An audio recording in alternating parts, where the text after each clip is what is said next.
Donald Trump looks set to be the next US Republican candidate. Given his apparent low regard for democracy and his, potentially interest in Putin, what would a second Trump presidency mean for government and policy in the US, and how does that affect Australia? Yeah. The Australia part of that question is a really interesting one. Malcolm Turnbull, I'm going to start with you, and Olga, I'd love to hear your thoughts on the Putin part. Well, look, I think it raises some very big challenges. We have, in part because of the AUKUS decision that Morrison took and that the Albanese government's adopted, we have made ourselves much more dependent on the United States at a time when the United States, particularly if Trump becomes president, will be much less reliable. It's going to raise some very real issues. The challenge is going to be for the Australian government to stand up for Australia and to not back down or get into a sort of sycophantic posture vis-a-vis Trump. Trump is a bully. He encourages people to suck up to him. Notoriously, I didn't do that. I mean, that was partly my personality and partly circumstance, but I think it was a good thing. But, we have to get used to the fact that the United States may not be aligned on the same values in quite the same way as it was 20, 30, 40 years ago. And that's a reality we've got to live with. Scott Morrison did an exit interview with the Nine papers, and he said Donald Trump poses no threat to Australia's national security. Oh, sure. So he thinks, what if Donald Trump forces Ukraine to surrender to Putin? What if Donald Trump pulls out of NATO? And you think there's a live option, possibilities? I think Donald Trump has threatened to pull out of NATO. Donald Trump stood up in front of an audience and said that he said to an unnamed European leader, if you don't spend more money on defence, I'm going to encourage, Putin to have a go at you. That's more or less what he said. I mean, look, Trump rattled every single cage, every single alliance. He is attracted to dictators and tyrants like Kim Jong-un, like Xi Jinping, like Putin, and he threatened to undermine or pull out of America's longest-standing alliances. Now, if Scott Morrison thinks none of that is a threat to Australian security, well, I'm afraid to say, not for the first time, I disagree with my distinguished Olga, not for the first time. Olga, I want to bring you in. Yeah. Malcolm Turnbull painted a picture a little earlier of Donald Trump being in awe of Putin. Do you see a potential Donald Trump presidency as being a risk to the people of Ukraine? Look, until today, US is one of the big donor, right, and funder of support, of Western support, right? So US is like a leading Western ally in the whole kind of Western bloc, right? Biden was one of the first who actually came down to Ukraine, and he posted photos, I think, on Instagram yesterday or something, that he was the first one on the ground in Ukraine when the war started. To say that we will be there for you, will support Ukrainian people no matter what.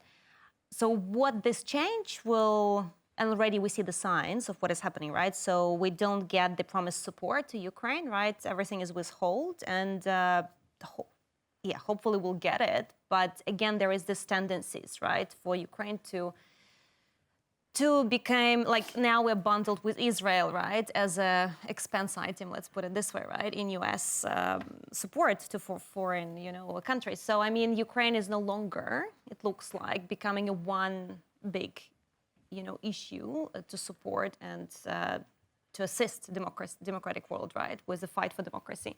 I mean, yes, right, if Donald Trump already made some statements to Ukraine's ability to resist this war of Donald Trump's election. Yes, I mean, we'll see, right? But from what he's saying and from his behavior in the last years, right, we can see that he will not support things on this scale And I'm not sure if he will be like the best friend, right? Because US was one of the best friends of Ukrainian struggle in this war. He said that he knows how to end war in Ukraine in 30 days or something like that, right? So, I mean, again... It was 30 minutes. 30 minutes, sorry, 30 days. And how would he do that? I mean, Peter, have you studied his strategy? Like Orson Welles said, you know, even a stop clock is right twice a day. And, you know, I never, ever thought I would defend Donald Trump.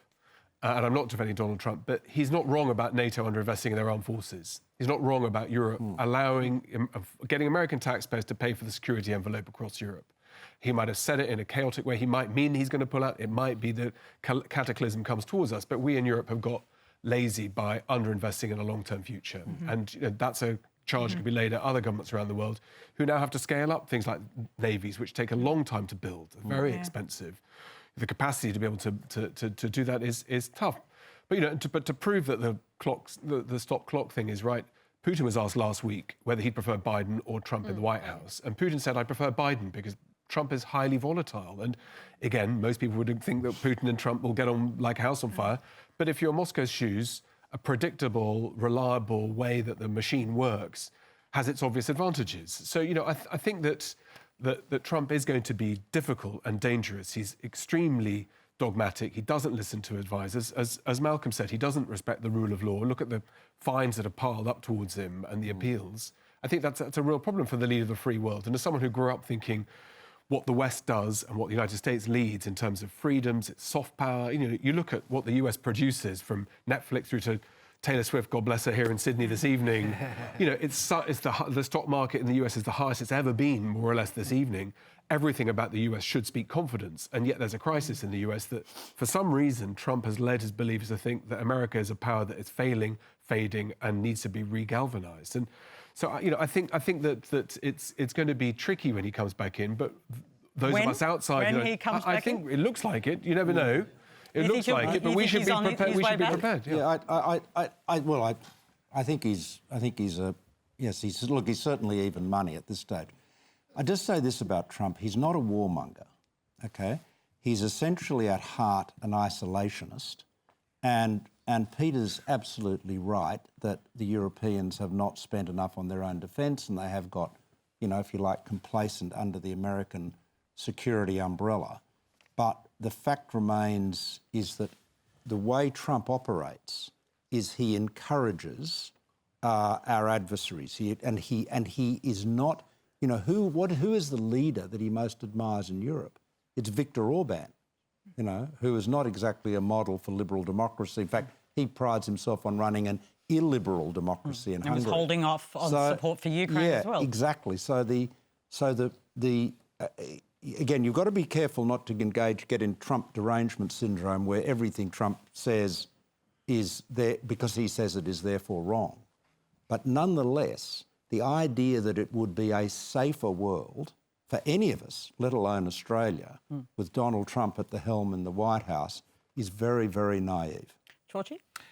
What I worry about is the conservative politicking that is coming from the United States and potentially what might happen here in Australia, the way in which I think conservative politics here are leaning towards the Trump sort of approach.